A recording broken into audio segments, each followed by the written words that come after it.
Yes hello everyone, मैं हूं जयेश राजगोर और स्वागत है आप सभी का इस नए इंटरेस्टिंग यूट्यूब वीडियो में। कैसे हैं आप लोग? उम्मीद करता हूं आप सब स्वस्थ। अरे भाई कहाँ पर घूम रहे हो भाई? अरे ये हेमंत सर की चैनल पे लाइव आप आए हो? अरे भाई साहब, हम वैसे ही नाला सुपारा वाले लोग हैं। ट्रेन रुकने से पहले ही चढ़ भी जाते हैं और उतार भी देते उतार हैं। भी देते हो। ठीक है, अभी आप चढ़ गए हो तो फिर तो आगे सफर कर लो बढ़ते साथ में। हैं। बच्चे लोग का कुछ इम्पोर्टेंस गाइडेंस भी दे दो हमारे बच्चों यस को। Surely sir, thank you very much आपके चैनल पर इनवाइट करने के लिए। और उम्मीद करता हूँ जितने भी लोग जुड़े हैं उनको आज के सेशन से बहुत बहुत फायदा होगा। Thank you to Hemal sir, जिनका ये आइडिया था, जिन्होंने ये कोलैब डिसाइड किया। तो फिर एक बार बहुत बहुत धन्यवाद नहीं सर। सर, आपका धन्यवाद कि आप आए हमारी चैनल पे। थैंक यू चलो सो सर, आप मच। स्टार्ट करिए। Thank you so much. Yes, जितने भी लोग जुड़े हैं सभी से रिक्वेस्ट करूंगा कि ज्यादा से ज्यादा शेयर कर दें, लिंक को अपने दोस्तों तक पहुंचा दें, क्योंकि आज का सेशन होने वाला है बेहद खास। उम्मीद करता हूं आप सभी को मेरी आवाज आ रही होगी और आप जल्दी से फटाफट से थम्स अप दे करके एकदम मोटिवेटेड रह करके शुरुआत करते हैं इस सेशन की। जल्दी से जितने भी लोग देख रहे हैं यार, लाइक कर दीजिए सेशन को, थम्स अप दे दीजिए। आपका प्यार बेशुमार हमेशा मिलता रहे, ऐसी मैं उम्मीद करता हूं।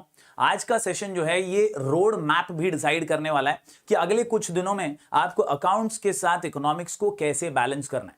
बेशक आपकी अकाउंट्स की एग्जाम सबसे पहले आने वाली है, उसके बाद कुछ ही दिनों में इकोनॉमिक्स का पेपर भी आने वाला है। तो ये बहुत जरूरी है मेरे दोस्तों कि आपको अकाउंट्स के साथ साथ इकोनॉमिक्स का बैलेंस, सही बैलेंस बनाना पड़ेगा। यस, तो उम्मीद करता हूं कि आप समझेंगे इस सीरियसनेस को, इस मुद्दे को, कि यार सिर्फ अकाउंट्स पढ़ते नहीं रह जाना है, कहीं ना कहीं इकोनॉमिक्स के साथ अकाउंट्स की तैयारी करनी पड़ेगी, क्योंकि यार अकाउंट्स का पेपर खत्म होते ही इमीडिएटली इकोनॉमिक्स का पेपर आने वाला है। यस, ढेर सारे थम्स अप्स, ढेर सारा प्यार। और आज का सेशन होने वाला है एकदम जबरदस्त, क्योंकि आज के सेशन में हम डिस्कस करने वाले हैं कि रोड मैप क्या होगा अगले कुछ दिनों का, कैसे इकोनॉमिक्स के पेपर को हम क्रैक करेंगे, किस तरह से आगे बढ़ेंगे और हम इकोनॉमिक्स पढ़ते हुए किस तरह से सबसे ज्यादा मार्क्स स्कोर कर पाएंगे। अभी तक ढेर सारे वीडियोस हमारे अलग अलग चैनल्स पर हमने इकोनॉमिक्स के उपलब्ध कराए हैं। होपफुली आपने देखे होंगे, नहीं देखे होंगे तो जरूर हेमल सर के चैनल की प्लेलिस्ट में, मेरे चैनल की प्लेलिस्ट में आपको मिल जाएंगे। साथ ही साथ डिस्क्रिप्शन में कई लिंक्स हैं जहां पर आपको हेल्प मिलेगी अलग अलग पीडीएफ और वेरियस रिसोर्सेज की। You can join Hemal sir's Telegram channel as well as आप हमारे Sky Education official Telegram channel को भी ज्वाइन कर सकते हैं, जहां पर आपको ढेर सारे पीडीएफ नोट्स और यूजफुल रिसोर्सेज मिलते रहेंगे। आप सभी का बेशुमार प्यार और आप सभी की मेहनत से ही ये बोर्ड एग्जाम का पड़ाव हम पार करने वाले हैं। दोस्तों, आज का सेशन पूरी तरह से रोड मैप डिस्कस करने के लिए है, साथ ही साथ ये समझने के लिए है कि कितना पढ़ेंगे इकोनॉमिक्स में तो काफी होगा। ये बहुत जरूरी है कि अपने को पहले पता होना चाहिए कि यार ये इकोनॉमिक्स के 10 चैप्टर्स जो हैं इन्हें कैसे क्रैक करना है। आपको आईएमपी देने वाले कई मिलेंगे, आपको आईएमपी क्वेश्चंस, आईएमपी डिस्टिंग्विश की भूख तो बहुत होगी, but somewhere or the other my dear students, it is necessary कि आपको सही डायरेक्शन मिले। क्योंकि कहते हैं ना कि यार नजर को बदलो तो नजारे बदलेंगे, सोच को बदलो तो सितारे बदलेंगे, मगर कश्तियां बदलने की जरूरत नहीं है आपको। बस दिशाओं को बदलिए तो किनारे बदलेंगे, दिशाओं को बदलो तो किनारे बदलेंगे। बस आपको सही दिशा बदलनी है, सही दिशा में आगे बढ़ना है और फिर आप सही मंजिल तक, सही किनारे तक पहुंच जाएंगे। आज के सेशन से हम सिर्फ ये कोशिश करने वाले हैं कि आपको सही दिशा कैसे मिले और आने वाले कुछ दिनों में अकाउंट्स के साथ साथ आप कैसे बैलेंस बनाते हुए चलें और इकोनॉमिक्स को भी साथ ही साथ कवर करते हुए चलें। उम्मीद करता हूं ये ब्रीफ, ये इंट्रो आपको समझ आया होगा। जितने भी लोग यहां पर जुड़े हुए हैं सभी जरा प्यार दे दीजिए एक और थम्स अप के साथ कि आपको ये बातें समझ में आई हैं। उम्मीद करता हूं कि आप एक नोटबुक और एक पेन लेकर के बैठे होंगे ताकि आप नोट डाउन कर पाएं कि कैसे कैसे स्ट्रैटेजी वाइज आपको पढ़ना है। जैसा कि हेमल सर ने ऑलरेडी शेयर किया है उनके मैराथन लेक्चर्स का टाइम टेबल, जिसमें वो अकाउंट्स के लिए ढेर सारे लाइव लेक्चर्स लेने वाले हैं। ढेर सारे अलग अलग प्लेलिस्ट के अंदर वीडियोस भी ऑलरेडी अवेलेबल हैं, हमारे चैनल पर भी, सर के चैनल पर भी। इसी के साथ हम डेली लाइव आएंगे इकोनॉमिक्स के लिए भी। हमारे चैनल पर डेली 8:30 के टाइम पर हम इकोनॉमिक्स के लिए लाइव आएंगे और मेरा एडवाइस यही रहेगा, ओपिनियन यही रहेगा सभी के लिए, that everyone should give his whole heart and soul. पूरा दिन जो है, जितने भी घंटे आप पढ़ने वाले हैं, सुबह से लेकर ज्यादातर टाइम आप अकाउंट्स को दें, लेकिन आखिरी का जो समय है दिन का वो आप इकोनॉमिक्स को दें। इससे होगा ये कि इकोनॉमिक्स स्किप नहीं हो जाएगा, लास्ट तक रह नहीं जाएगा और स्लोली एंड स्टेडीली इकोनॉमिक्स की पढ़ाई भी बैलेंस होते हुए आगे बढ़ते रहेगी। इस चकाचौंध भरे स्टूडियो के अंदर। बहुत मजा आ रहा है पढ़ाते हुए और उम्मीद करता हूं उतना ही मजा आप लोगों को देखते हुए भी आ रहा होगा। यस, 600 लोग जुड़े हुए हैं मेरे साथ और सभी से रिक्वेस्ट है सेशन को लाइक करें और ज्यादा से ज्यादा लोगों तक पहुंचाएं, क्योंकि ये रोड मैप जो आज हम डिस्कस कर रहे हैं इसी रोड मैप के हिसाब से आपको आने वाले कुछ दिनों में पढ़ाई करनी है, पूरी मेहनत के साथ, पूरी लगन के साथ, and you will slowly and steadily reach your destination successfully. तो चलिए फटाफट से आगे बढ़ते हैं और कुछ इंपॉर्टेंट चीजें जो है मैं आप तक पहुंचा देता हूं। यस, बेसिकली जितना भी कंफ्यूजन है आप सबके दिमाग में, वो सारे सवालों के जवाब इस एक सेशन में देने की मैं कोशिश करने वाला हूं। कई अलग अलग सवाल इकोनॉमिक्स से रिलेटेड आपके दिमाग में अक्सर आते होंगे, where you might have always come across several question की क्वेश्चन नंबर 1 में कैसे ऑब्जेक्टिव्स लिखने हैं, किस तरह से आपको क्वेश्चन नंबर 6 के बड़े आंसर्स को अप्रोच करना है, किस तरह से आप डिस्टिंग्विश लिखेंगे, क्योंकि ओसीएम और एसपी के डिस्टिंग्विश और इकोनॉमिक्स के डिस्टिंग्विश में जमीन और आसमान का फर्क है। किस तरह से इकोनॉमिक्स के डिस्टिंग्विश को अप्रोच करना है, कैसे आपको क्वेश्चन नंबर 5 यानी जो टेबल, पैसेज, डायग्राम वाला क्वेश्चन है वो अटेम्प्ट करना है। आज के इस वीडियो सेशन के माध्यम से, इस लाइव सेशन के माध्यम से हमारी ये कोशिश रहेगी that we will try and cover maximum things जो एक पेपर में आपको लिखना है। हर चीज क्वेश्चन 1 से लेकर क्वेश्चन 6 तक हम आज के इस सेशन में डिस्कस करने वाले हैं। साथ ही साथ हम ये भी डिस्कस करेंगे कि यार एक्चुअल में इकोनॉमिक्स के अंदर आईएमपी का कितना महत्व है, क्योंकि पिछले कई दिनों से हम देख रहे हैं अलग अलग सोशल मीडिया प्लेटफॉर्म्स पे हो या अलग अलग कोचिंग इंस्टीट्यूट्स में, हर जगह पर आईएमपी का ट्रेंड चल रहा है कि आईएमपी क्वेश्चंस ले लो, आईएमपी डिस्टिंग्विश ले लो, आईएमपी लॉन्ग आंसर्स ले लो। लेकिन दोस्तों, क्या वाकई में ये सारी चीजें इकोनॉमिक्स जैसे सब्जेक्ट में भी चलती हैं? तो जवाब आपको पिछले साल के पेपर से ही मिल जाएगा। जो लास्ट बोर्ड एग्जाम हुआ उसके अंदर ये सारे सोशल मीडिया इन्फ्लुएंसर्स, ये सारे कोचिंग इंस्टीट्यूट्स, कई टीचर्स धरे के धरे रह गए, क्योंकि बोर्ड एग्जाम का पेपर जो था वो आईएमपी से एकदम हटके था। इसीलिए आपको ये वास्तविकता से रूबरू होना पड़ेगा दैट इकोनॉमिक्स ये सिर्फ आईएमपी पढ़ के क्रैक नहीं हो सकता। इकोनॉमिक्स एक ऐसा सब्जेक्ट है जो ओसीएम और एसपी से काफी अलग है। ओसीएम और एसपी के अंदर समवेयर और द अदर कुछ सेट ऑफ क्वेश्चंस हैं जो आप पढ़ के आसानी से आगे बढ़ सकते हैं, लेकिन इकोनॉमिक्स के अंदर आपको चाहिए कॉन्सेप्चुअल क्लैरिटी। इन कॉन्सेप्चुअल क्लैरिटी के साथ जब आप तैयारी करके आगे बढ़ेंगे तो इजीली कैसा भी पेपर आए इकोनॉमिक्स का, हार्ड से हार्ड, इजी से इजी, एवरेज, बिलो एवरेज, कैसे भी स्टूडेंट हो आप डेफिनेटली उसे कॉन्सेप्चुअल क्लैरिटी के साथ क्लियर कर पाएंगे। तो चलिए बढ़ते हैं आगे फटाफट से, और सेशन के अंदर कुछ मेन चीजें कि कौन से चैप्टर्स पे ध्यान देना है, किस तरह से पढ़ाई की शुरुआत करनी है, हाउ टू स्टार्ट एग्जैक्टली, और किस तरह से स्लोली एंड स्टेडीली एक एक कदम बढ़ाते हुए अपने इकोनॉमिक्स के एग्जाम तक हमें पहुंचना है, क्योंकि बीच में कॉमर्स का दिल, कॉमर्स की जिगर, किडनी, सब कुछ बीच में आने वाला है ना, अकाउंट्स नाम का, तो उसको टैकल करते हुए आपको इकोनॉमिक्स पे पहुंचना है और यही सबसे बड़ा टास्क होने वाला है। तो चलिए शुरुआत करते हैं दोस्तों। सबसे पहले मैं आपको बता दूं कि इस सेशन के जरिए आपको कैसे पास होना है इकोनॉमिक्स में, किस तरह से आपको इफेक्टिवली चैप्टर्स समझने हैं जिस पे ज्यादा ध्यान देना है, क्वेश्चंस ऐसे चुनने हैं जिनकी तैयारी से बाकी छोटे बड़े क्वेश्चंस भी कवर हो जाएं, और साथ ही साथ आपको इस सेशन के जरिए समझना है कि पेपर पैटर्न कैसा होगा, उसके लिए टाइम मैनेजमेंट कैसा होगा, और लिख के इतने दिनों में आपको क्या क्या प्रैक्टिस करना है। Okay, so my dear students, basically इस एक सेशन में you are going to get what, you are going to get an easy and effective strategy.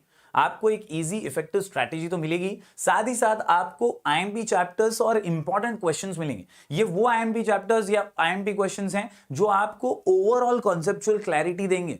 ये 10 चैप्टर्स के अंदर से आपको क्या पढ़ के एग्जैक्टली 80 मार्क्स का पेपर लिखना पॉसिबल हो पाएगा, ये समझने की हम कोशिश करने वाले हैं। लास्टली आप पेपर पैटर्न और टाइम मैनेजमेंट भी समझेंगे। मैं सभी को ये रिक्वेस्ट कर दूंगा दैट आईएमपी पीडीएफ के लिंक्स, इसके अलावा जो इंपॉर्टेंट लिंक्स हैं वो सभी डिस्क्रिप्शन में सर डाल देंगे, और वहां से या हमारे टेलीग्राम चैनल से आप वो पीडीएफ, आप वो नोट्स जो हैं ले सकते हैं। You can join our Telegram channel sky Education official, या हेमल सर का टेलीग्राम चैनल है, वहां से आपको ये पीडीएफ नोट्स और रेगुलर टास्क, जैसा कि आपको पता है हम ओसी एसपी इंग्लिश के टाइम से ही टास्क रेगुलरली डालते रहते हैं टेलीग्राम चैनल पर, तो those tasks will also be helpful for you for managing accounts and economics. अब ये जंग सिर्फ इकोनॉमिक्स की नहीं है, अब ये जंग जो है बोर्ड एग्जाम की, इसमें आपको अकाउंट्स और इकोनॉमिक्स दोनों को बैलेंस करते हुए आगे बढ़ना है। Okay, and that is why this is going to be important. I hope you guys are understanding. आप सभी को ये प्यार भरा मैसेज समझ में आ गया होगा। चलिए फटाफट से आगे बढ़ते हैं।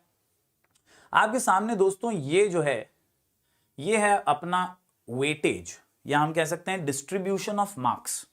डिस्ट्रीब्यूशन ऑफ मार्क्स जो है ये आपके सामने है, और यहां पर आप देख सकते हैं कुल मिलाकर के we have in all 10 chapters, 10 chapters है हमारे पास, और हर चैप्टर अपने आप में एक हीरा है।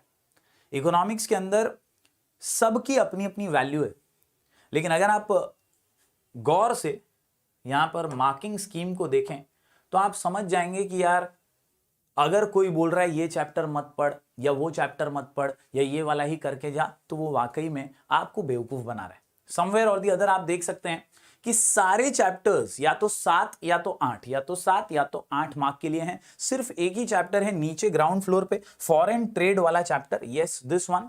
ये जो फॉरेन ट्रेड वाला चैप्टर है, ये इकलौता ऐसा चैप्टर है माय डियर स्टूडेंट्स जो 4 मार्क का है।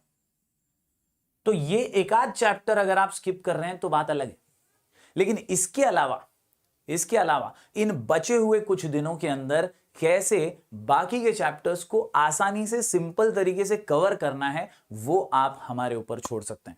Basically I am going to give you the best strategy through which you can easily crack these chapters. आसानी से, आराम से, कॉन्सेप्चुअल क्लैरिटी के साथ जाना है। बोर्ड कितना भी डिफिकल्ट कुछ भी सेट कर ले, आपके कलेजे में होना चाहिए दम, और आपकी प्रिपरेशन में अगर दम होगा तो डेफिनेटली आपको कोई नहीं रोक सकता। And that is why conceptual clarity पे ज्यादा फोकस कीजिए rather than just IMP. Okay my dear student, सबसे पहला chapter introduction to micro and macro economics. Yes, introduction to micro and macro economics, ये जो चैप्टर है ये कुल मिलाकर के 7 मार्क्स आपको दे सकता है। इसके अलावा दोस्तों अगर आप देखें ध्यान से, पॉपुलर चैप्टर में यूटिलिटी एनालिसिस है, and this chapter carries 7 marks once again. My dear students, यहां से इन 10 चैप्टर्स में सबसे महत्वपूर्ण चैप्टर है चैप्टर नंबर 3A और 3B, which carries a combination of 16 marks, 8 marks each, 8 mark के लिए 3A, 8 मार्क्स के लिए 3B। कई बार आप लोगों ने इन चीजों को देखा होगा, लेकिन आज जरा बारीकी से थोड़ा सा डिटेल में समझेंगे कि कौन से चैप्टर से शुरुआत करोगे और कैसे अंत तक पहुंचोगे, अकाउंट्स के साथ बैलेंस करते हुए कैसे पढ़ोगे। ओके, तो यहां पर सबसे पहले मैंने आपको बताया कि चैप्टर 1, 2, 3A, 3B का वेटेज क्या है। Then we come on to chapter number 4, 7 marks. फिर 5th चैप्टर है once again 7 marks. Index number से अगर आप एक झड़ी देखें तो 6th चैप्टर से लेकर 9th चैप्टर तक आपको दिखाई देंगे सभी चैप्टर जो हैं 8-8 मार्क्स का वेटेज रखते हैं। कई बार एक गलत फहमी सी सभी स्टूडेंट्स के मन में छाई रहती है दैट सिर्फ माइक्रो पढ़ा तो चलेगा, सिर्फ मैक्रो पढ़ा तो चलेगा, माइक्रो पढ़ के गए तो पास हो जाएंगे, मैक्रो पढ़ के गए तो भी चलता है। ये सारी गलत फहमियों से आपको इकोनॉमिक्स के पेपर से के अंदर बचना है। दोस्तों, there is a mix, there is a balance which is always required. एक सही बैलेंस के साथ, एक सही मिक्स के साथ थोड़े चैप्टर्स माइक्रो से, थोड़े चैप्टर मैक्रो से आप आसानी से काम फिट, मामला हिट और पेपर को सुपर हिट कर पाएंगे। अगर आपने ये बैलेंस नहीं बनाया, गुमराह होते रहे, सिर्फ आईएमपी क्वेश्चन, आईएमपी चैप्टर्स के पीछे पड़े रहे, तो शायद आप थोड़े से हड़बड़ा सकते हैं, डगमगा सकते हैं। लेकिन आपको सिर्फ इतना याद रखना है कि यार मुझे कॉन्सेप्चुअल क्लैरिटी के साथ पेपर में जाना है। हर चैप्टर का मेरे को थोड़ा बहुत पता होना चाहिए कि क्या है इस चैप्टर में, and then you will definitely rock the exam. दोस्तों, यहां पर आप देख सकते हैं 8 मार्क के जो चैप्टर्स हैं जिसमें डिमांड एनालिसिस है, इलास्टिसिटी ऑफ डिमांड है, देन 6th से लेकर 9th चैप्टर, ये सारे 8-8 मार्क्स के चैप्टर हैं। कोई कितना भी बोले, ये वाले चैप्टर्स आपको छोड़ने ही नहीं है। कोई कुछ भी बता दे आईएमपी या कुछ भी आपको इसके अंदर आपको बता दे, ये जो चैप्टर्स हैं ये आपको छोड़ने नहीं हैं। ये कैसे पढ़ने हैं उसके लिए वीडियो सेशन देखते रहिए और आपको समझ में आ जाएगा कि कैसे ये सेशंस के जरिए आप आसानी से इन 8 मार्क के चैप्टर्स को कवर कर पाएंगे। माय डियर स्टूडेंट्स, चलिए उम्मीद करता हूं आपको वेटेज यहां पर समझ में आया होगा। हर चैप्टर का वेटेज आपको समझ में आया होगा कितना है और कैसे आप इसी वेटेज को लेकर के आगे बढ़ने वाले हैं। यहां पर 8 मार्क के जो चैप्टर्स हैं ये सबसे महत्वपूर्ण है और इसमें आपको कोई भी ऊंच नीच नहीं करनी है। ओके, तो बढ़ता हूं आगे दोस्तों। हियर हाउ टू स्टार्ट, ये स्लाइड का यार स्क्रीनशॉट ले लीजिए, सभी लोग फटाफट से स्क्रीनशॉट ले लीजिए। हाउ टू स्टार्ट, सर शुरुआत कैसे करें, कैसे शुरुआत करें, किस तरह से शुरुआत करें, क्योंकि यार शुरुआत में ही हमारी गाड़ी अटक जाती है। इकोनॉमिक्स की बुक, इकोनॉमिक्स की रेफरेंस बुक्स, इकोनॉमिक्स की डाइजेस्ट, नोट्स, फलाना ढिमकाना इतना सारा लेकर बैठ तो जाते हैं हम, मगर समवेयर और दी अदर लेके बैठते हैं और फिर नींद आ जाती है, पूरा काम होता ही नहीं है। तो अकाउंट्स करें कि इकोनॉमिक्स करें ससुरा समझ ही नहीं पाते। And that is why it is necessary कि आप समझें कि शुरुआत एग्जैक्टली कैसे करनी है, कैसे छोटे छोटे ब्रेक्स लेते हुए आप स्टार्ट करेंगे अपने इकोनॉमिक्स की पढ़ाई को। मेरा आइडियल टाइम मैनेजमेंट तो यही होगा कि आप सुबह से अकाउंट्स करें और शाम होते होते जब आप अकाउंट्स से खुद ही बोर हो जाएं तो आप 1-2 घंटा 3 घंटा इकोनॉमिक्स पढ़ करके रिलैक्स होकर के सो जाएं। ये आइडियल टाइम मैनेजमेंट है अगले कुछ दिनों का। अगर आप ये फॉलो कर पाएं तो बहुत अच्छी बात है, ताकि आपको एंड मोमेंट पर, लास्ट मोमेंट पर जब बीके का एग्जाम खत्म हो और इकोनॉमिक्स सर पे आ जाए ना, तब डर ना लगे। अभी से इको की पढ़ाई थोड़ी थोड़ी अपन चालू करेंगे ताकि आप अकाउंट्स के साथ इसे बैलेंस भी कर लें और इजीली क्रैक भी कर पाएं। तो कैसे स्टार्ट करना है सर? तो स्टार्ट करने के लिए माय डियर स्टूडेंट्स मेरा रिक्वेस्ट है आप सभी से दैट इन चैप्टर्स का जो है वो खास ध्यान रखिए। सबसे पहला चैप्टर जो है हाउ टू स्टार्ट में मैंने लिखा है chapter 1, 2, 3A, 3B। Chapter 1, 2, 3A, 3B ये छोड़ना ही नहीं है। इसके नोट्स, इसके पीडीएफ्स, इसके आईएमपी, इसके डिस्टिंग्विश, इसके अग्री डिसएग्री सब देगा भाई तुम्हारा, सब देगा तुम्हारा भाई, टेंशन नहीं लेना। टेलीग्राम चॅनल पर सब कुछ आएगा। चॅप्टर 1, 2, 3A, 3B आपला लक्ष्य फक्त हाच असला पाहिजे। सर्वात पहिला गोल, सबसे पहला गोल अपना यही होना चाहिए कि इकोनॉमिक्स की शुरुआत कर रहा हूं ना तो 1, 2, 3A, 3B से ही करूं। यहां बहुत ऐसे लोग रहेंगे जो सोचेंगे अरे ये तो हमको आता है, ये क्यों दे रहा है। आता है तो भी मैं यही कहूंगा कि शुरुआत इसी से करिए। ये जो चैप्टर्स हैं ये आपने साल की शुरुआत में भी पढ़े होंगे, आपने कई बार प्रीलिम्स वगैरह के टाइम पे, आपके कॉलेज वगैरह के एग्जाम्स के टाइम पे पढ़े होंगे, लेकिन ये चैप्टर वो हैं जो आपको कॉन्फिडेंस देंगे। ये वो बूस्टर्स की तरह हैं जो आपकी बहुत हेल्प करेंगे। And that is why my dear students, my lovely students, आप सबको शुरुआत तो इन्हीं चैप्टर से करनी है। Chapter 1, chapter 2, 3A, 3B, chapter 1, chapter 2, 3A, 3B, chapter 1, chapter 2, 3A, 3B। ये करने का मतलब करने का ही, और आराम से ये चैप्टर्स करते हुए आपको बहुत अच्छे से कॉन्फिडेंस भी आएगा कि आपके हंसते खेलते 3 चैप्टर्स प्रिपेयर हो जाएंगे। और इनमें क्या क्या पढ़ना है, कितना पढ़ना है, वो रेगुलरली कल से ही कोशिश करूंगा 8:30 बजे रोज लाइव आकर के आपको मैं chapter wise explanation, conceptual clarity जो है वो देता रहूंगा। इसके बाद once you complete these chapters, उसके बाद आपको फोकस करना है अगले 4 चैप्टर्स पे। दैट इज इंडेक्स नंबर, बहुत मासूम सा चैप्टर है, प्यारा सा चैप्टर है। 2-3 क्वेश्चन और बेसिक वाले सम एक्सरसाइज के टेक्सचुअल भी कर लिया तो चैप्टर आधे दिन में बढ़ जाएगा बॉस, आधे दिन में खत्म खल्लास फिनिश हो जाएगा। इंडेक्स नंबर इतना मासूम सा चैप्टर है ना, आप 2-3 थियोरी क्वेश्चन पढ़ लो और बेसिक एक्सरसाइज के सम कर डालो, पूरे 8 मार्क्स देके जाएगा हंसते खेलते। और इसके अलावा सबसे मजबूत ठोक बजा के पढ़ने वाला चैप्टर है national income, then public finance in India और money market and capital market. दोस्तों ये जो चैप्टर्स है ना, ये अपना लक्ष्य है। My dear students, how to start the preparation of economics, कैसे शुरू करें? तो भाई शुरुआत तो इसी से करनी है। मतलब आप पहले चैप्टर 1, 2, 3A, 3B पढ़ लें अच्छे से, एकदम तबीयत से रिलैक्स होकर के, थोड़ा थोड़ा कॉन्फिडेंस आने दें कि यार मेरे को आ रहा है इकोनॉमिक्स, थोड़ा थोड़ा पढ़ चुका हूं मैं, थोड़ा रिवीजन हो रहा है। और इसके बाद दोस्तों आप चैप्टर 6, 7, 8 और 9 पे फोकस करें। ये लक्ष्य जैसे जैसे आप अगले कुछ दिनों में कवर करते जाएंगे, आपको मैं पीडीएफ के माध्यम से distinguish, agree disagree, long answers और शॉर्ट आंसर्स देता रहूंगा। डेली 1 चैप्टर का गोल रखिए आपके पास। कल से भी अगर हम गिने तो 9 दिनों में 8 चैप्टर का लक्ष्य है आपका। 9 दिनों में 8 चैप्टर, टोटल 10 चैप्टर हैं सर, आप तो 2 छुड़वा रहे हैं। नहीं, मैं छुड़वा कुछ भी नहीं रहा हूं।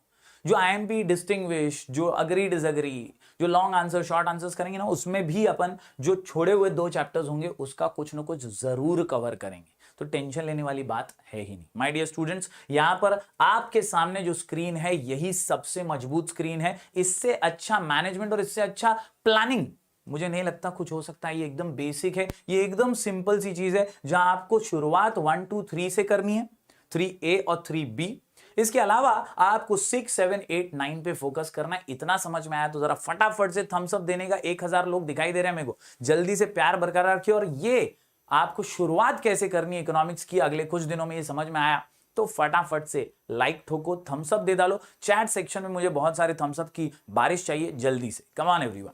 और साथ ही साथ में जितने भी लोग जुड़े हुए बता दूं आपको कि आज ही 8:30 यानी इस सेशन के इमीडिएटली बाद एक और खास सेशन होने वाला है हमारे चैनल जयेश राजगौर पे, जहां पर हम अकाउंट्स के लिए एक खास जबरदस्त सा सेशन लेकर आ रहे हैं हेमल सर के साथ। तो आपको बने रहना है हमारे साथ, क्योंकि आज आपके सवालों के सभी जवाब अकाउंट से रिलेटेड भी आपको 8:30 बजे तक मिलने वाले हैं। तो जरूर जरूर जरूर प्यार बरकरार रखिएगा। उम्मीद करता हूं। Yes, thank you Vanshika, Tanisha, mister Amit, smarty gaming, बहुत बहुत शुक्रिया। श्रुति, तन्वी, खूब सारे नाम आहेत, शुब्बू, विनीत राव, लीडर, बहुत सारे नाम, प्यार भरा नमस्कार आप सभी को। तेजस कामले, धीरज, सुजल, साहिल, क्या बात है, अनुराग उपाध्याय, ऋतुजा कदम, स्नेहा मोरे, प्रथम गुप्ता, सर्वांचेच मनपूर्वक आभार। उम्मीद करता हूं आप सभी को कैसे शुरुआत करनी है ये समझ में आ गया होगा।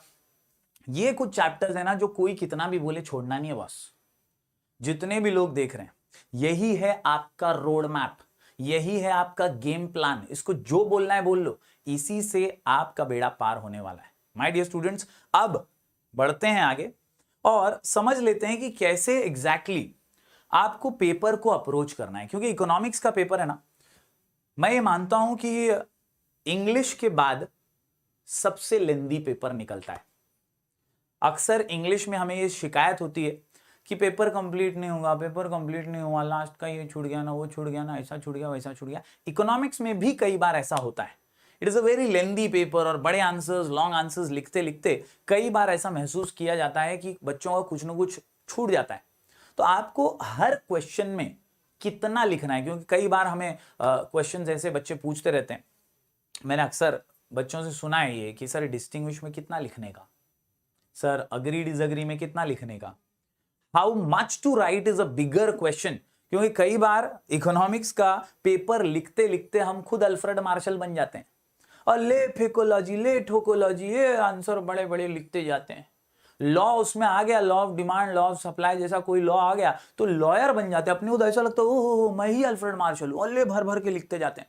But somewhere or the other my dear students, you should understand that where you should set a limit. तुम्हाला हे कळलंच पाहिजे की कुठे थांबायचं आहे, किती लिहायचं आहे आणि कसं तुम्हाला पेपर टाइमावर कंप्लीट करायचं है, वेळेवर कंप्लीट करायचं है। तो उम्मीद करता हूं आप तैयार हैं और आप नोट डाउन करने के लिए तैयार हैं, समझने के लिए तैयार हैं। मैं इकोनॉमिक्स के पेपर पिछले 6 सालों से बोर्ड के चेक कर रहा हूं और साथ ही साथ कई मॉडरेटर्स से मिलता हूं। हमारे कॉलेज से भी कई लोग जो हैं मॉडरेटर्स रह चुके हैं, एग्जामिनर्स रह चुके हैं। तो इनसे बात करते हुए कई चीजें जो मार्किंग स्कीम वगैरह की हैं वो हमें पता चलती। तो आज की सेशन में मैं वो हाईलाइट करते हुए आपको बताने की कोशिश करूंगा that how exactly you will approach the paper from the beginning.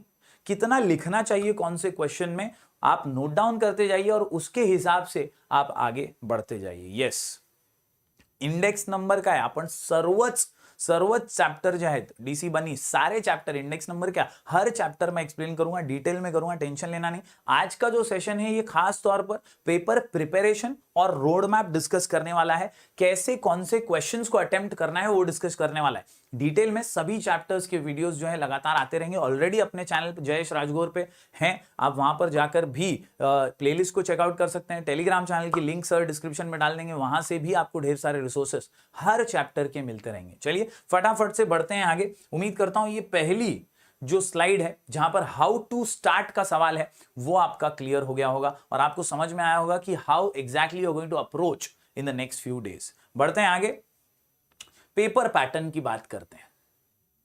कुल मिलाकर के दोस्तों इकोनॉमिक्स के पेपर में देयर आर 6 क्वेश्चंस। ध्यान से देखिएगा, चीजों को नोट डाउन कीजिएगा दोस्तों। There are in all 6 question, question number 1 से लेकर क्वेश्चन नंबर 6 तक। और ये जो क्वेश्चन 1 से क्वेश्चन 6 का खेल है ये आपको अगले बोर्ड एग्जाम में 3 घंटे के अंदर कंप्लीट करना है, बहुत ही प्रॉपरली, बहुत ही समझदारी के साथ, मेच्योरिटी के साथ। दोस्तों अगर आप ध्यान से देखें यहां पर तो सबसे पहला क्वेश्चन एज यूजुअल ऑब्जेक्टिव्स हैं, 20 मार्क के ऑब्जेक्टिव्स। पिछला अगर ट्रेंड देखें हम हमारे ओसीएम पेपर का या हमारे एसपी के पेपर का, तो ऑब्जेक्टिव्स अभी तक तो काफी इजी और सिंपल आए थे, काफी प्रेडिक्टेबल आए थे, बहुत आसानी से 1 सेंटेंस में आपको आंसर्स भी केस स्टडी वगैरह में मिल गए थे। अक्सर इकोनॉमिक्स के क्वेश्चंस भी ऑब्जेक्टिव्स के उतने सरल उतने आसान ही होंगे, होते ही हैं। एक ही एक्सेप्शन है, पिछले साल का बोर्ड पेपर, उसमें असर्शन और रीजनिंग नाम का एक ऑब्जेक्टिव भी आ गया था। हालांकि इस साल ऐसे कयास लगाए जा रहे हैं और ऐसा ट्रेंड माना जा रहा है कि अभी तक जो पेपर में हुआ है ओसीएसपी के अंदर वैसा ही ट्रेंड अगर चला तो ऑब्जेक्टिव्स यहां पर काफी इजी आएंगे। और मेरा ऐसा मानना है कि अगर आपने रोड मैप को फॉलो किया, अगर आपने बेसिक्स को कवर किया, कॉन्सेप्चुअल क्लैरिटी के साथ हमारे साथ जुड़े रह करके, दोनों ही चैनल है, अपने हेमल सर का चैनल है, जयेश सर मेरा चैनल है, जयेश राजगुरु, तो आप डेफिनेटली कॉन्सेप्ट्स को क्लियर कर लेंगे और ऑब्जेक्टिव्स डेफिनेटली खुद ही आपके क्लियर हो जाएंगे। ओके, तो अलग से ऑब्जेक्टिव्स की प्रिपरेशन ये राइट टाइम पे करेंगे, कब करेंगे वो भी मैं आपको टाइम पे बताता रहूंगा। फिलहाल our goal is to have conceptual clarity, हर चैप्टर का कॉन्सेप्ट समझना है, यूटिलिटी क्या है, यूटिलिटी टाइप्स क्या है, मार्जिनल यूटिलिटी क्या है। इस तरह से जब आप कॉन्सेप्ट क्लियर हो जाएंगे तो आपको ऑटोमेटिकली ऑब्जेक्टिव्स भी क्लियर हो जाएंगे। मेरा ऐसा मानना है कि यहां पे मिनिमम 15 मार्क्स तो हर बच्चा स्कोर कर ही पाएगा, जो अभी तक ट्रेंड चल रहा है। अभी तक जो ट्रेंड चल रहा है मैक्सिमम ओसी के अंदर तो हमने ये भी देखा, ओसी एसपी के अंदर कि बच्चे बाहर आके यही बोल रहे थे कि सर आम्हाला 20 पैकी 20 भेटतील। सारे इजी ऑब्जेक्टिव्स थे, बहुत सिंपल ऑब्जेक्टिव्स थे। फिर भी अपन एक एवरेज और बिलो एवरेज के स्टूडेंट से सोचते हुए कि ये पकड़ते हैं कि 15 तो अपने को मिल जाएगा। अब यहां से गेम शुरू होता है। Question number 2 is identify and explain the concept, जहां पर आपको 3 अटेम्प्ट करने होते हैं। डिस्टिंग्विश बिटवीन, बहुत जबरदस्त क्वेश्चन होता है, यहां पर भी आपको 3 डिस्टिंग्विश लिखने हैं। ये दोनों ही क्वेश्चन 6-6 मार्क्स के हैं, यानी question number 2 is of 12 marks, 12 mark का है। देन क्वेश्चन नंबर 3 की बात करें तो ये सुपर फेमस क्वेश्चन है। और यहां पर दोस्तों अक्सर पिछले 5-10 सालों के पेपर अगर आप निकाल के देखें तो ये ट्रेंड रहा है कि क्वेश्चन नंबर 3 तो ऐसे ही क्वेश्चन दिखाई देते हैं जो सबको आते रहते हैं, सब खुश हो जाते हैं ये देख के, ओहो फीचर्स ऑफ यूटिलिटी, ओहो फीचर्स ऑफ मोनोपोली। ज्यादातर ऐसा माना जाता है कि आंसर द फॉलोइंग क्वेश्चंस के अंदर फीचर्स वाले क्वेश्चन आते हैं। अगर आप टेक्स्ट बुक खोल के बैठें और शांति से आधा घंटा दें तो आप हर चैप्टर से देखेंगे फीचर्स वाले क्वेश्चन गिन के 10-12 होंगे। वो फीचर्स वाले क्वेश्चन में से कई बार यहां पर questions majority of them are asked. तो फीचर्स ऑफ मोनोपोली हो गया, फीचर्स ऑफ यूटिलिटी हो गया, फीचर्स ऑफ माइक्रो इकोनॉमिक्स हो गया, फीचर्स ऑफ मैक्रो इकोनॉमिक्स, ऐसे बेसिक क्वेश्चंस करके भी आपको इधर 3 तो मिल ही जाएंगे, आराम से 3 मिलेंगे बॉस। ज्यादातर पेपर्स में आप पिछले 5 साल के पेपर निकाल के देख लेना, आपको मालूम पड़ जाएगा कि यार क्वेश्चन नंबर 3 तो जड़ी बूटी है, यहां पे तो मार्क्स स्कोर कर ही सकते हैं, एकदम मजेदार फुलटू फटाक। और यहां पर आपको मेहनत करनी है। तो अगले कुछ दिनों में जब हम भी सेशन स्टार्ट करेंगे, पढ़ना स्टार्ट करेंगे, आज तो हमारे मैथ्स वालों का पेपर था और कल से most probably everyone is going to start. तो जब आप स्टार्ट करेंगे ना तो अपने फोकस कौन से क्वेश्चंस पे करना है वो आज मार्किंग करके ले लो मेरी जान। हाँ मेरी जान, आप यहां पे मार्किंग कर लो, क्वेश्चन 3 पे अपने को फोड़ना है, अपने को ये 12 में से मैक्सिमम लाना है, 12 में से मैक्सिमम लाना है, ये अपना लक्ष्य है। इसके बाद आता है question number 4, agree and disagree with reasons. Agree और डिसएग्री विथ रीजन की बात करें दोस्तों तो यहां पर मार्क्स वसूल वाला क्वेश्चन है ये। एनी 3 लिखने होते हैं और अक्सर एग्जामिनर्स मॉडरेटर्स जब चेक करते हैं तो ये गाइडलाइन भी होती है कि यहां पे आउट ऑफ मिल सकता है। अग्री डिसएग्री के अंदर 4 मार्क का एक, 3 लिखने हैं, 12 मार्क्स, 4 3 12, तो 12 मार्क्स का ये भी क्वेश्चन है और ये काफी सिंपलिस्टिक क्वेश्चंस होते हैं। मैं आपको IMP PDFs भी दूंगा जिसके जरिए आपको मालूम पड़ेगा कौन से चैप्टर से कौन से अग्री डिसएग्री आ सकते हैं। एंड दैट इज व्हाई ये भी एक स्कोरिंग क्वेश्चन है, अग्री और डिसएग्री। अभी इसी सेशन में अपन डिस्कस भी करेंगे कि किसमें कितना लिखने का है, अग्री डिसएग्री में कितना लिखने का, डिस्टिंग्विश में कितना लिखने का, ये भी बात अपन करेंगे। एंड मूविंग फर्दर दोस्तों, अगला क्वेश्चन आता है question number 5, that is study the table, figure, passage and answer. यहां पर 2 क्वेश्चन। ये नया क्वेश्चन पिछले साल के एग्जाम से ये लॉन्च हुआ, पहले नहीं हुआ करता था पेपर पैटर्न में, लेकिन पिछले साल के एग्जाम से ये लॉन्च हुआ और ऐसा अभी तक का ट्रेंड रहा है कि question number 5 is the most scoring question, क्योंकि यहां पर आपको टेबल में से या तो डायग्राम में से या तो पैसेज में से आंसर मिल जाते हैं। पिछले साल के अगर पेपर की बात करें तो पिछले 8-10 सालों में सबसे डिफिकल्ट पेपर इकोनॉमिक्स का लास्ट ईयर का ही था, ये आपको हर टीचर बता देगा।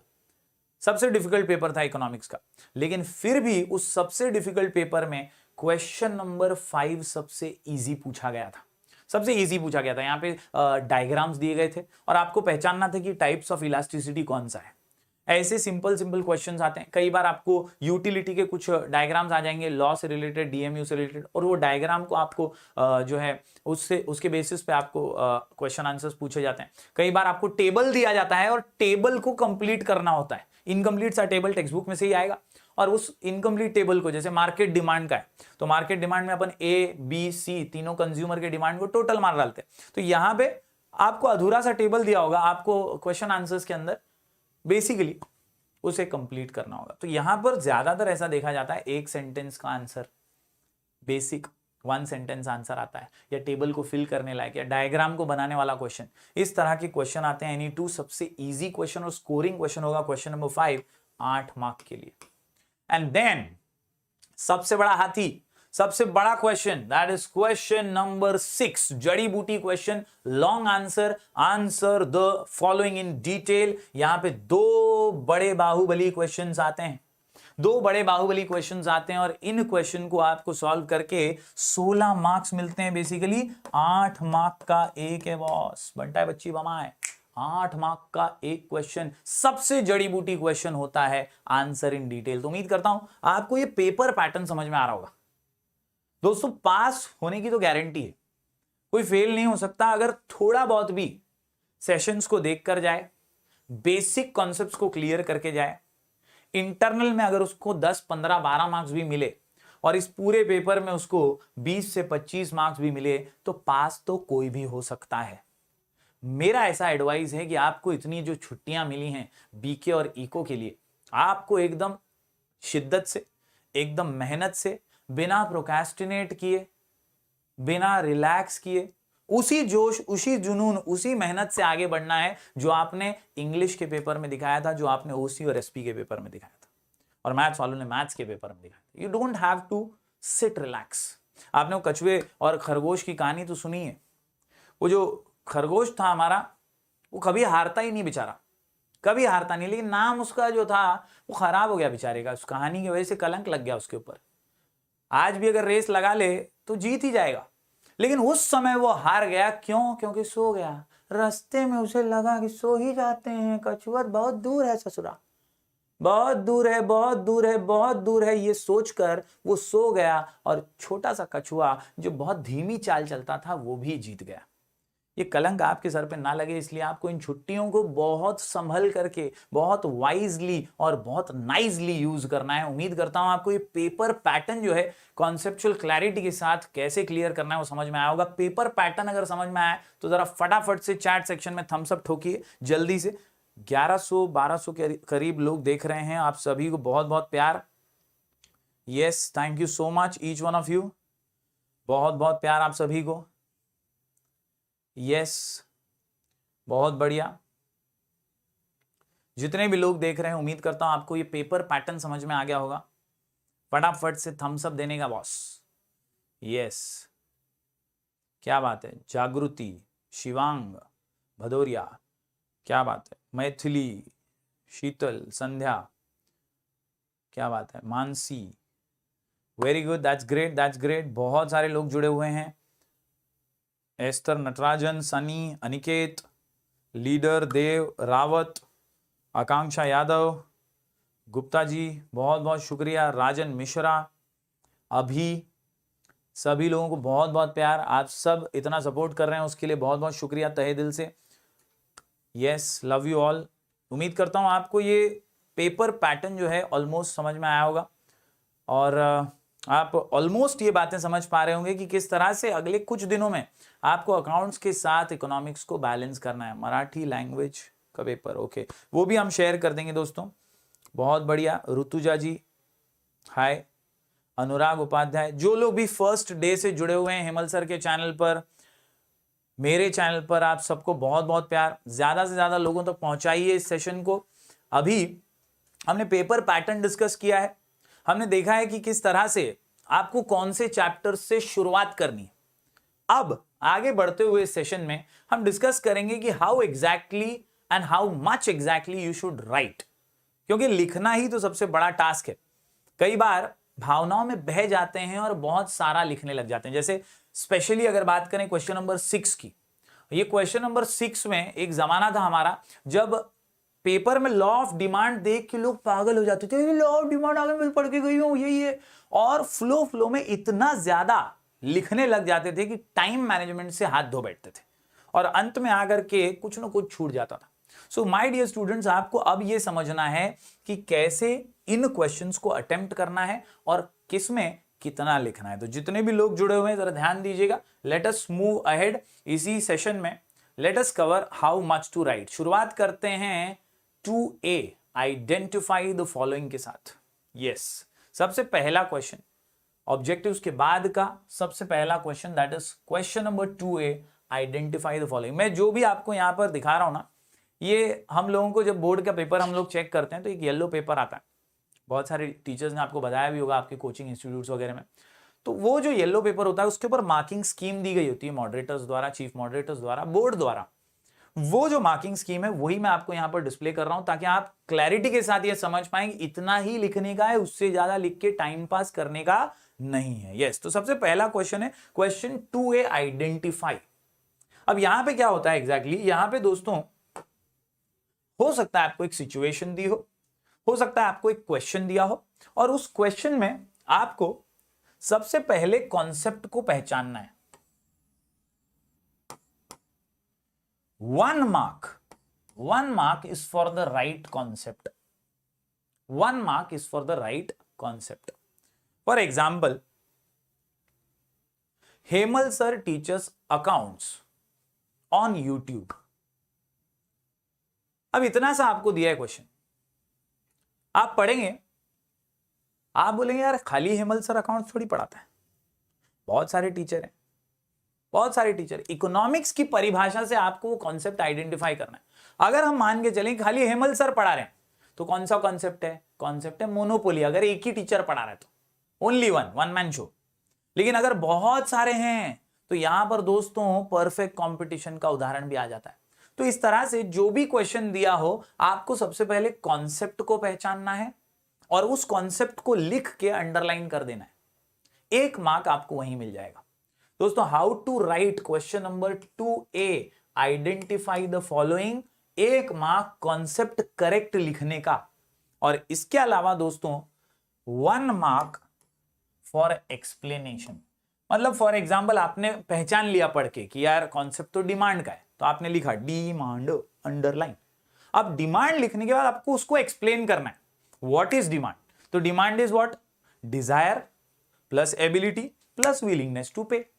Dzire plus ability plus willingness to पे।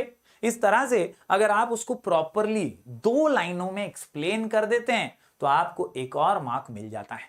तो बेसिकली आइडेंटिफाई द कॉन्सेप्ट कैसे लिखना है, तो आपको एक कॉन्सेप्ट पहचानना है, करेक्ट कॉन्सेप्ट लिखने का 1 मार्क और उस कॉन्सेप्ट को करेक्टली एक्सप्लेन करने का 1 मार्क। इस तरह से 2 ही मार्क आपके मिलने वाले हैं। अब 2 मार्क के लिए कितना लिखने का सर? तो 2 मार्क के लिए ज्यादा फेकोलॉजी ठोकोलॉजी की जरूरत नहीं है। Right concept and explanation in 2 और 3 लाइन, बस 2 से 3 लाइंस में ही लिखना है। उससे ज्यादा पटेली आती है तो भी करनी नहीं है। क्वेश्चन नंबर 2A 2 ही मार्क का है, बड़े बड़े ऐसे इसमें लिखने की जरूरत नहीं है दोस्तों। Only 2-3 lines properly. कई बार इसमें आप डेफिनेशन लिख सकते हैं, जैसे माइक्रो इकोनॉमिक्स आपने पहचान लिया तो माइक्रो इकोनॉमिक्स लिखो और उसका डेफिनेशन लिख दो, बस काम फिट, मामला हिट, क्वेश्चन सुपर हिट, आराम से हो जाएगा। तो इससे क्या हो जाएगा दोस्तों, आपको आराम से 2 मार्क्स मिल जाएंगे। आपको 2 से 3 लाइन में उस सही कॉन्सेप्ट जो आपने आइडेंटिफाई किया है उसको एक्सप्लेन करना है। This will give you 2 marks easily. उम्मीद करता हूं आपको ये 2A आइडेंटिफाई द कॉन्सेप्ट कैसे लिखना है और कितना लिखना है ये समझ में आ गया होगा। यस, बढ़ते हैं आगे दोस्तों, बढ़ते हैं आगे। अगला जो क्वेश्चन है 2A के बाद आता है सबसे famous 2B, that is distinguish between. अब ध्यान से सुनना, जितनी पब्लिक यहां पर जुड़ी हुई है, जितने भी लोग यहां पर जुड़े हुए हैं, सारे लोग एकदम ध्यान से सुनना। ये OCSP के जैसा डिस्टिंग्विश नहीं है। यहां पे डिस्टिंग्विश के अंदर आपको हेडर्स या पॉइंटर्स लिखने की जरूरत नहीं है। यहां पे आपको 4 या 5 मार्क्स डिस्टिंग्विश के नहीं मिलने वाले हैं। OCM में होता था ना, SP में 4 मार्क का एक डिस्टिंग्विश, यहां पे वैसा नहीं है। यहां पे सिर्फ और सिर्फ 2 मार्क का डिस्टिंग्विश है, सिर्फ और सिर्फ 2 मार्क का डिस्टिंग्विश है। That is why my dear students, यहां पे लिखने का अंदाज अलग है, यहां पे प्रेजेंट करने का अंदाज अलग है। यहां पे आपको कैसे लिखना है चलिए देख लेते हैं। My dear students, how much to write in question number 2 B distinguish between 1 mark for meaning. सर्वात आधी काय लिहायचं, मीनिंग लिहायचं। सगळ्यांना समजतंय तर जरा थम्स अप मारायचं। सबसे पहले आपको मीनिंग लिखना है। जो भी कॉन्सेप्ट आपको दिया है, जो भी क्वेश्चन में आपको डिस्टिंग्विश बिटवीन पूछे हैं, जैसे आपको डिजायर और डिमांड पूछा, डिस्टिंग्विश बिटवीन डिजायर और डिमांड, तो आपको डिजायर का भी मीनिंग लिखना है पहले पॉइंट में, डिमांड का भी मीनिंग लिखना है। Meaning is the first point. वहां पे आपको अलग से ऐसा मीनिंग लिख के एक्सप्लेन करने की जरूरत नहीं है, डायरेक्ट आपको पॉइंट नंबर डाल के चालू करना है। मतलब अगर आप फॉर एग्जाम्पल यहां पे मैं बता देता हूं छोटे में, यहां पे आपने लिखा डिजायर और यहां पे आपने लिखा डिमांड, बराबर। इधर पहला पॉइंट, इधर पहला पॉइंट, इधर दूसरा पॉइंट, इधर दूसरा पॉइंट। इस तरह से बिना हेडर फीडर के, बिना आपको कोई भी पॉइंटर दिए, आपको बस ऐसे ही लाइन वाइज एक्सप्लेन कर देना है। यहां पे OCSP की तरह आपको कुछ भी करने की जरूरत नहीं पड़ेगी। Okay, no tension, no tension. Concept clear, no fear. Concept clear, no fear, जरा भी टेंशन नहीं। डिस्टिंग्विश कैसे लिखना है, उम्मीद करता हूं आपको शुरुआत समझी होगी। डिस्टिंग्विश में सबसे पहले मीनिंग, सबसे पहले मीनिंग। जो भी डिस्टिंग्विश होगा, PDF तो मैं भेजने वाला हूं, PDF के जरिए आपको आसानी से समझ में आ जाएगा कि कैसे डिस्टिंग्विश को प्रेजेंट करना है। ओके, देन 1 मार्क मीनिंग का है, उसके बाद 1 mark for point of difference. 1 mark for point of difference. तुम बोलोगे सर पॉइंट ऑफ डिफरेंस क्या है, हमको नहीं मालूम पॉइंट ऑफ डिफरेंस मतलब क्या। तो पॉइंट ऑफ डिफरेंस का मतलब होता है क्या अलग है इन दोनों कॉन्सेप्ट में, डिजायर में और डिमांड में क्या फरक आहे, त्यांच्यात काय वेगळं आहे, त्यांचं डिस्टिंग्विशिंग पॉइंट काय आहे, त्याला म्हणतात पॉइंट ऑफ डिफरेंस। तो अपन डिजायर में सपोज ऐसा लिख सकते हैं कि all desires are not demand, all desires are not demand. और डिमांड के अंदर आपको उसका ही डिस्टिंग्विशिंग पॉइंट लिखना है, जहां आप लिख सकते हैं demand is created by desire. Demand क्या है, तो desire plus ability plus willingness to pay, ये सब मिलेगा तो डिमांड बनती है। और डिजायर तो मन की इच्छा है, कुछ भी हो सकता है कि नहीं। तो मन की इच्छा तो कुछ भी हो सकती है, मुझे जूहू चौपाटी बंगला बनाना है, मुझे मर्सिडीज कार लेनी है, हो सकता है सपना, डिजायर कुछ भी हो सकता है। लेकिन डिमांड वो नहीं हो सकता ना यार, हर डिजायर डिमांड नहीं हो सकता। क्योंकि डिमांड क्या है, तो डिमांड मेरे भाई वही है जिसके लिए आपकी औकात है और आपके पास पैसे हैं भरने के लिए, तो डिमांड बनेगी। तो इस तरह से आपको point of difference second time पे लिखना है। माय डियर स्टूडेंट्स, यहां पर सबसे बड़ा क्वेश्चन आता है कि कितना लिखने का। तो मैंने जैसा बताया हेडर तो लिखने की जरूरत नहीं है। बोर्ड एग्जामिनर्स और मॉडरेटर्स यही कहते हैं कि राइट मिनिमम 3 पॉइंट्स। कितनी 3 पॉइंट्स लिखने का, कितने पॉइंट लिखने का, 3 पॉइंट लिखने का, कितने पॉइंट लिखने का। मिनिमम 3 पॉइंट लिखना ही है कंपलसरी, और मैक्सिमम 4 पॉइंट्स अगर कोई डायग्राम वगैरह है तो। कई बार डिस्टिंग्विश आता है माइक्रो और मैक्रो, कई बार डिस्टिंग्विश आ सकता है आपको प्राइस इलास्टिसिटी से रिलेटेड, उसके टाइप से रिलेटेड। तो एक आध डायग्राम अगर है मार्जिनल यूटिलिटी टोटल यूटिलिटी का, तो वो डायग्राम आप चौथे पॉइंट में बना सकते हैं, वरना 3 पॉइंट जो है वो सफिशिएंट है। 3 पॉइंट से 2 मार्क्स मिल सकते हैं अगर कट टू कट परफेक्ट अच्छे से एकदम मस्त पॉइंट्स लिखे तो बिंदास एकदम रिलैक्स होकर के। कितना पॉइंट लिखने का है? Minimum 3 maximum 4, minimum 3 maximum 4, minimum 3 maximum 4, जरा भी टेंशन लेने का नहीं। डिस्टिंग्विश कैसे लिखने का है? तो सबसे पहले टॉपिक का नाम, उसके बाद point number 1, point number 2, point number 1, point number 2, कोई हेडर फीडर की जरूरत नहीं है। तो यहां पर दोस्तों उम्मीद करता हूं आपको समझ में आ गया होगा। क्वेश्चन नंबर 2 कसं करायचं? क्वेश्चन नंबर 2 में है ए आइडेंटिफाई और 2B के अंदर है distinguish between. My dear students, identify 2 marks और यहां पे डिस्टिंग्विश भी 2 मार्क्स, टोटल 6 मार्क्स के क्वेश्चन है। 12 मार्क्स आपको क्वेश्चन नंबर 2 में मिलते हैं। इतना समझ में आया तो जरा थम्स अप देने का फटाफट से। Come on everyone, question number 2 clear हो गया है तो जल्दी से थम्स अप दे दीजिए। यस माय डियर स्टूडेंट्स, फटाफट से। Thank you so much. Yes, thank you each one of you. बहुत बहुत शुक्रिया आप सभी का। उम्मीद करता हूं क्वेश्चन 1 क्वेश्चन 2 आपको समझ में आ रहा होगा। फटाफट से आगे बढ़ते हैं अगले क्वेश्चंस की ओर। अब बढ़ते हैं आगे my dear students. Yes, wonderfully well, बहुत बढ़िया, क्या बात है, शाबाश। बढ़ते हैं आगे दोस्तों, अगले क्वेश्चन की ओर बढ़ते हैं। यह है हमारा अगला क्वेश्चन, क्वेश्चन नंबर 3। और जैसा कि मैंने बोला कि ये फेमस क्वेश्चन है, ये सबको आता ही होगा। साल भर में जिसने पढ़ाई की है उसको भी, अभी लास्ट के दिनों में जो पढ़ाई करेगा उसको भी। क्वेश्चन नंबर 3 में ज्यादातर फीचर्स वाले क्वेश्चन आते हैं। एक्सप्लेन 5 फीचर्स और 4 features of micro economics, explain 3-4 features of macro economics, features of utility, features of monopoly, features of perfect competition. ऐसे टाइप के क्वेश्चन ज्यादातर क्वेश्चन नंबर 3 में आते हैं। और यहां पर दोस्तों मैं आपको बता दूं, ये 4 मार्क्स का क्वेश्चन है। कितने मार्क्स का क्वेश्चन है? 4 मार्क्स का क्वेश्चन है बेटा, 4 marks, 4 marks each, total 3 you have to attempt for 12 marks। मतलब जड़ी बूटी है बॉस। 12 मार्क्स के लिए आपको 3 क्वेश्चन लिखने हैं अगर, तो आपको थोड़ी मेहनत तो करनी है। राइट 2 लाइन्स ऑफ इंट्रोडक्शन, शुरुआत में थोड़ा मस्का पॉलिश इंट्रोडक्शन करना है, इसमें डेफिनेशन लिख सकते हो, थोड़ा सा मीनिंग लिख सकते हो।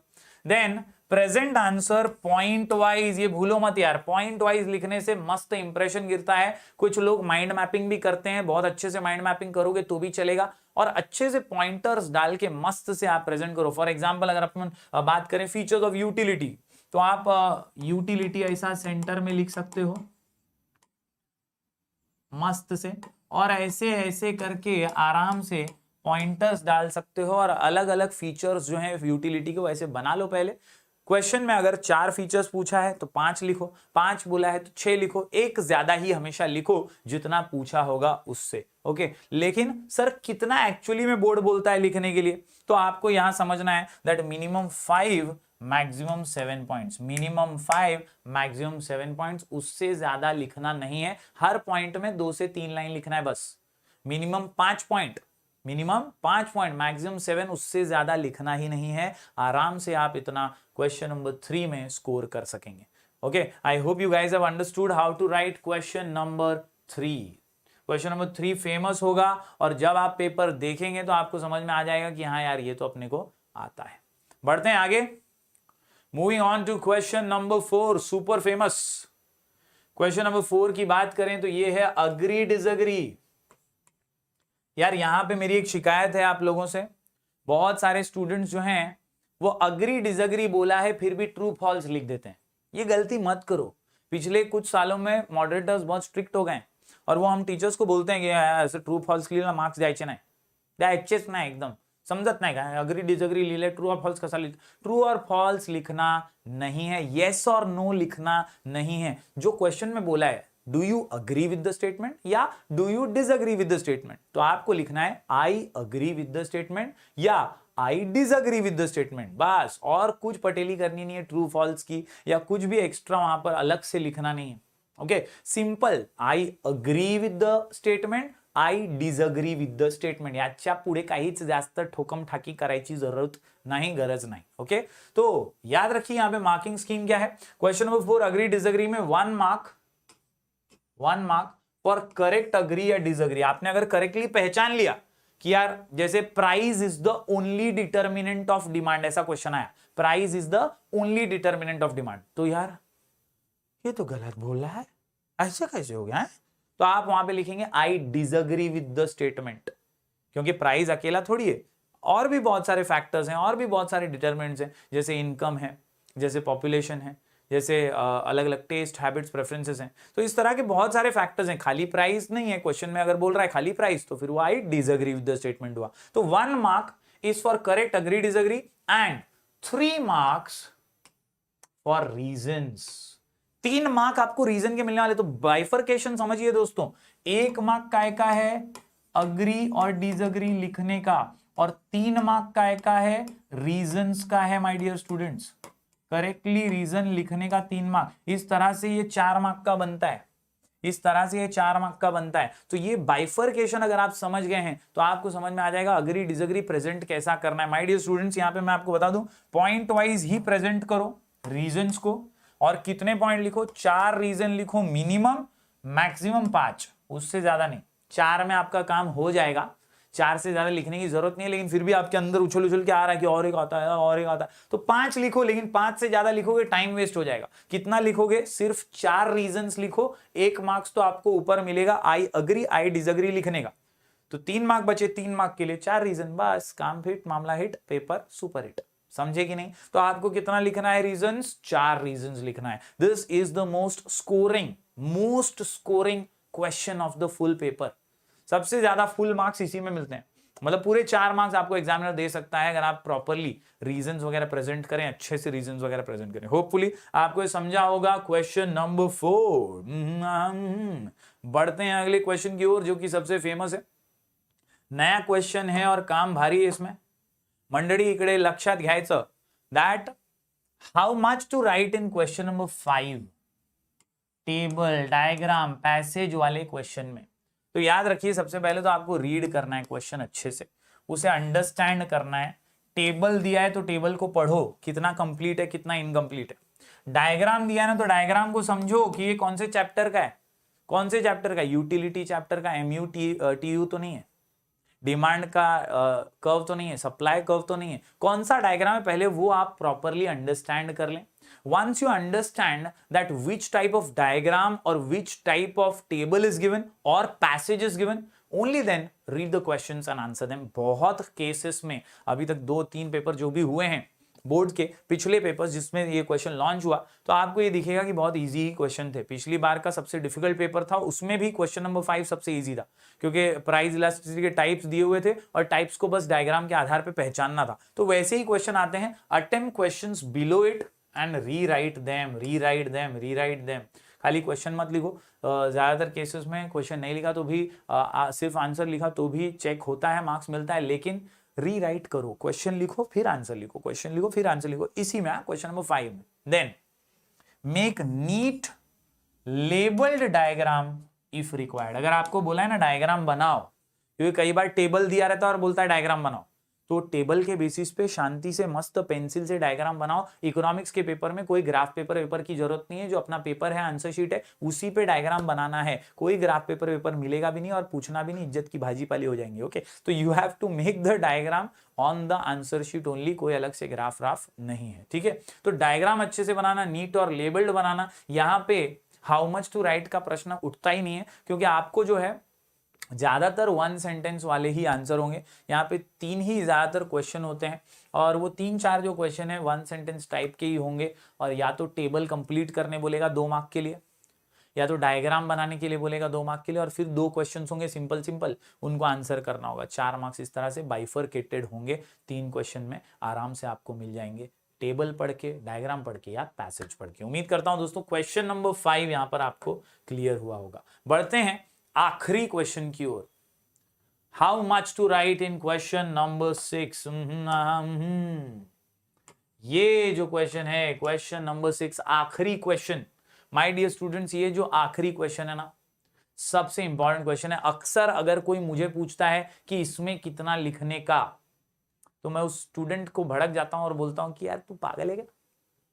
सबसे ज्यादा मार्क्स जिसमें मिलने वाला है ना, उसमें संकोच मत कर, उसमें लिख भर भर के, उसमें भर भर के लिख, उसमें अपने आप को रोक मत, उसमें अपने आप को लिमिट मत कर, उसमें जितना ज्यादा लिखना है उतना लिख, क्योंकि आखिरी बार इकोनॉमिक्स का पेपर दे रहा है, जोरों शोरों से लिखना है, ये कॉन्फिडेंस अपने अंदर ला के लिखना है, ये कॉन्फिडेंस अपने अंदर ला के लिखना है। क्वेश्चन नंबर 6 में ना मैक्सिमम लिखने का, ये सोचने का नहीं कि इतना ही लिखूं या इतना ही लिखूं। अक्सर लॉन्ग आंसर के अंदर जो बाइफर्केशन होता है वो एक इंट्रोडक्शन के मार्क्स होते हैं, कुछ पॉइंटर्स जो आप एक्सप्लेन करोगे वो होते हैं, शेड्यूल डायग्राम है तो उसका एक्सप्लेनेशन, एक अच्छा conclusion, right maximum and attempt in the beginning. ये जड़ी बूटी है बॉस, ये जड़ी बूटी है, अटेम्प्ट इन द बिगिनिंग। ये मैं हर साल बोलता हूं और इस टेक्निक के साथ, इस मेथड के साथ मैंने अक्सर ये देखा है कि पेपर सक्सेसफुली कंप्लीट होता है। मतलब सर क्या करना है? तो मतलब भाई करना ये है, मेरा आइडियल टाइम मैनेजमेंट और आइडियल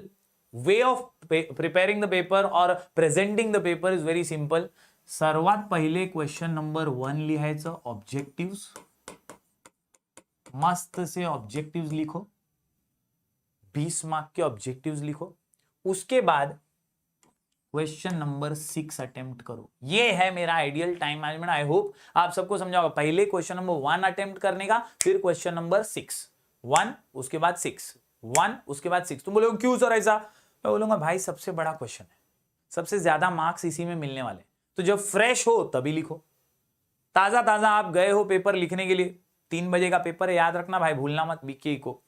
तो जब आप पहुंचोगे ना तो आप थोड़े फ्रेश रहोगे। आप ये क्वेश्चन पे लास्ट में पहुंचोगे ना तो आप ऑलरेडी पक चुके हो रहोगे, फीचर्स लिख के, डायग्राम बना के। तो वहां पे लास्ट में आपके पास समय नहीं बचेगा, हड़बड़ी में कम कम लिखोगे, गंदी हैंडराइटिंग में लिखोगे, और लास्ट में मालूम पड़ा बेल बज गई, टीचर ने आधे में ही पेपर ले लिया, सुपरवाइजर ने, तो आप लाचार हो जाओगे। बाहर आके एकदम कायरों की तरह बोलोगे, नकली स्माइल लिया, ठीक गया, छूट गया।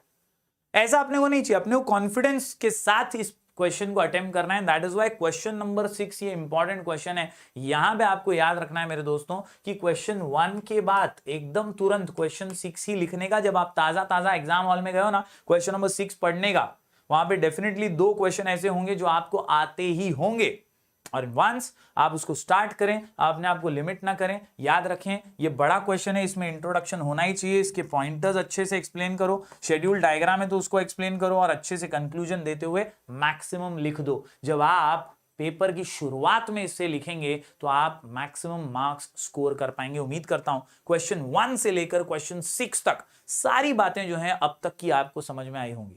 उम्मीद करता हूं ये सेशन में आप बोर भी नहीं हुए होंगे, और उम्मीद करता हूं कि क्वेश्चन 6 तक की सारी चीजें आपको समझी होंगी। अब कुछ बच्चे घड़ी घड़ी पूछते हैं सर टाइम मैनेजमेंट, तो मेरा अक्सर ये एडवाइस होता है कि यार बोर्ड एग्जाम में ना घड़ी नहीं देखने का, क्योंकि घड़ी देखता रहेगा तो पेपर कब लिखेगा। तो सिंपल टाइम मैनेजमेंट मैं बताता हूं आपको। हालांकि मैंने यहाँ पे स्पेसिफिक टाइमिंग भी लिखा हुआ है, आप चाहिए तो इसका स्क्रीनशॉट ले लीजिएगा। लेकिन सिंपल टाइम मैनेजमेंट अगर बताऊं, तो what you need to do my dear students is कोशिश, लक्ष्य और आपका सबसे important task during the 3 hours should be that question number 1 और क्वेश्चन नंबर 6, ये आपको इधर 20 मिनट लेना है ऑब्जेक्टिव्स के लिए, और यहां पे आपको 40 मिनट लेने हैं। 2 क्वेश्चन है ना बॉस, 8-8 मार्क के 2, ये 2 सबसे पहली जंग है बॉस, सबसे पहली जंग। मतलब अगर आपका पेपर 3 बजे चालू हुआ, ठोक बजा के इधर उधर देखे बिना, ऑब्जेक्टिव्स की भीख मांगे बिना, खुद के ऊपर भरोसा रख के फटाफट लिखते जाओ। तुम बोलोगे सर ऑब्जेक्टिव तो लास्ट में हमको दिखाते हो, हमको मालूम नहीं पड़ता कैसे करेंगे। मैं बोलता हूं भाई जितना आता है पहले गट फीलिंग पे लिख दो, नहीं आता है खाली छोड़ दो अंडरलाइन करके, लेकिन ऑब्जेक्टिव अटेम्प्ट कर लो। आपने 20 मार्क का ऑब्जेक्टिव 20 मिनट में लिख लेना है, और उसके बाद आपको क्वेश्चन नंबर 6 स्टार्ट करना है। टारगेट क्या है, लक्ष्य क्या है? पहले 1 घंटे में क्वेश्चन 1 और क्वेश्चन 6 हो जाना चाहिए। एक ही बार घड़ी देखने का 3 घंटे में, और वो है 1 घंटे बाद। यानी जब 3 बजे आपने पेपर स्टार्ट किया, सिर्फ 4 बजे घड़ी देखने का, एग्जाम में घड़ी देखने का नहीं। अगर आपने 4 बजे ये नोट कर लिया कि अरे अपना तो क्वेश्चन 1 और 6 हो गया, जंग जीत गए दोस्तों। मस्त ताई को बुलाने का, ताई पानी दे, मस्त पानी पीने का, रिलैक्स होने का, और फिर बाकी का पूरा पेपर जो है 2 से लेकर 5 तक ये 1 घंटा 40 मिनट में हो ही जाएगा। This is my challenge my dear students, ये करके देखना। आप बहुत दिन है छुट्टी के, प्रैक्टिस करके देखना। 1 घंटे में जंग मेन वही है कि 1 घंटे में आप क्वेश्चन 1 और 6 कंप्लीट कर लो, बाकी के 1 घंटा 40 मिनट में बाकी सारे क्वेश्चन हंसते खेलते हो जाएंगे। जितना बताया उतना लिखना है बस, काम फिट, मामला हिट और एग्जाम सुपर हिट हो जाएगा। अगले कई दिनों में हम लोग ढेर सारे सेशंस आपके लिए लेकर आने वाले हैं हेमल सर के चैनल पर। मेरे चैनल पर भी आपको रेगुलरली लाइव सेशंस मिलेंगे इकोनॉमिक्स के, तो अगर आप नए हैं तो जरूर सब्सक्राइब कर दीजिएगा दोनों के चैनल्स को। डिस्क्रिप्शन में सर लिंक डाल देंगे जहां टेलीग्राम चैनल के आपको लिंक्स मिल जाएंगे, ढेर सारे पीडीएफ रिसोर्सेज और आईएमपी नोट्स भी मिलते रहेंगे। तो उम्मीद करता हूं आज के सेशन से आपको ढेर सारा कॉन्फिडेंस आया होगा, आपको रोड मैप समझा होगा किस तरह से आपको अगले कुछ दिनों में जबरदस्त तरीके से स्लोली एंड स्टेडीली कदम बढ़ाने हैं। एकदम रिलैक्स होकर के आगे बढ़िए, शांति से आगे बढ़िए, कोई पैनिक करने की जरूरत नहीं है, क्योंकि आप अगर अपने आप पे भरोसा करेंगे तो डेफिनेटली आप सफलता हासिल करेंगे। बहुत बहुत शुक्रिया आज के सेशन के लिए, प्यार बरकरार रखिए, उसके लिए हमेशा मैं आपका ऋणी रहूंगा। साथ ही साथ thank you very much Hemal sir, आपने यहां पर बुलाया और इतना सम्मान दिया, इतना प्यार दिया, बहुत बहुत शुक्रिया। Love you all. जितने भी लोग जुड़े हुए हैं एक लास्ट थम्स अप दे दीजिएगा। होपफुली हेमल सर को भी सेशन नहीं सर, बहुत अच्छा लगा, बच्चे लोग को भी काफी अच्छा लगा। Thank you so much. और भागना नहीं है, जाना नहीं है 8:30 बजे जयेश राजगौर चैनल पर करेंगे अकाउंट्स के सवाल जवाब हेमल सर के साथ। तो मिलते हैं ब्रेक के बाद। Thank you very much, love you all, take care, bye bye.